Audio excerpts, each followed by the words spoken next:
आपके असंख्य जन्म का कोड कटेगा यहाँ से। अब जो प्रसंग चल रहा है कि जिन जैसे सतयुग के अंदर पुण्यात्मा जन्म लेती है और उनके लिए परमात्मा ऐसा माहौल बना देता है, फलदार वृक्ष होते हैं सब जगह। जैसे आजकल हम कणक पैदा करते हैं कितनी मेहनत करके, उस समय ये ऐसे खड़े रहते जैसे सामक देखा हुआ आपने, ऐसे खड़े रहते हैं और जाओ और तोड़ो और झाड़ो, पकाओ और खाओ, फल तोड़ो खाओ और भजन, और उसमें भजन सभी करते हैं, उनकी एक ऐसी श्रद्धा होती है।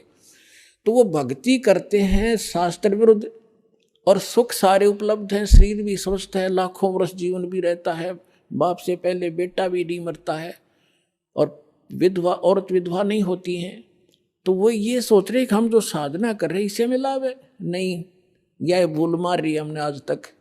तो वो उस सतयुग में कौन प्राणी जन्म लेंगे, ये बहुत असंख्य युगों से चला रहा है। अब जैसे ये समय अब चल पड़ा, जो भगवान पुण्यात्मा है इस ज्ञान से संपर्क में रहेंगे, भक्ति ठीक करते रहेंगे तो ये पार हो जाएंगे। अब अरबों खरबों प्राणी पार होंगे अब इस पिछली पीढ़ी में इस ज्ञान, और क्योंकि परमात्मा ने 3 युग इंतजार की है इस समय के लिए। और कैसे परमात्मा किस प्रकार ऐसे छुपा लुका छिपी करके और भक्ति बचा के लाए हैं, आप इस ज्ञान से परिचित होगे तब पता चलेगा।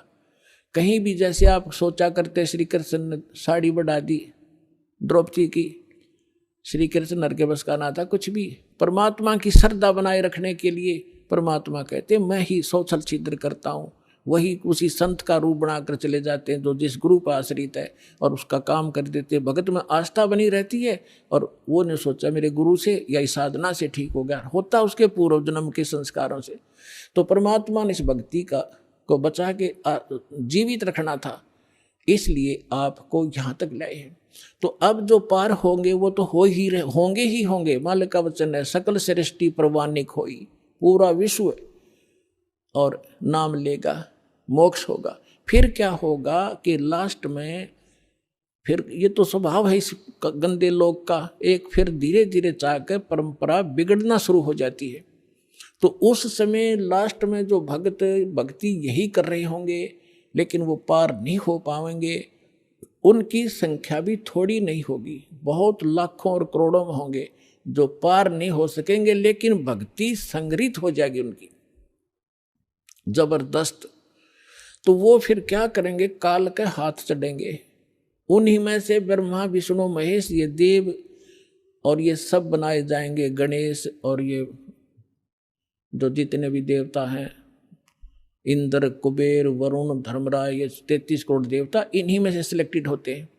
और फिर इनको ऊपर रखेगा, ऊपर के लोकों में इनकी पुण्य इनके साथ होंगे। फिर वहाँ इसका टैक्स है, अपना टैक्स अलग लेगा और अपना वह माल बेचेगा वो न्यारा।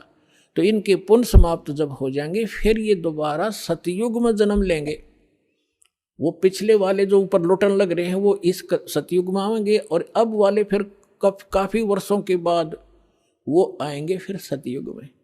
अब सतयुग में होंगे ये भक्ति संग्रहित प्राणी जो अब करेंगे शास्त्र अनुकूल साधना। अब मिली इनको, आज तक शास्त्र अनुकूल साधना नहीं थी। 4 युग का हिसाब लगा के देख लो जब किसी के पास आज तक ये शास्त्र अनुकूल साधना हो या भक्ति की हो किसी ने। तो भक्ति अभी शुरू होगी तो इनमें से बचे हुए फिर उसी गेड़ में आ गए। सतयुग में जन्म हुआ, फिर वही त्रेता में, द्वापर में, और फिर कलयुग के इसी समय में फिर दाव लगेगा इस मोक्ष का। और ईब चूकिए तो फिर वही चक्कर, इंद्र हजारों वर्ष युगों तक आप वह इंद्र की पोस्ट पर रहोगे, हजारों वर्षों तक देवताओं के स्वर्गलोक में अपना माल खाओगे, बर्बाद करोगे पूंजी को।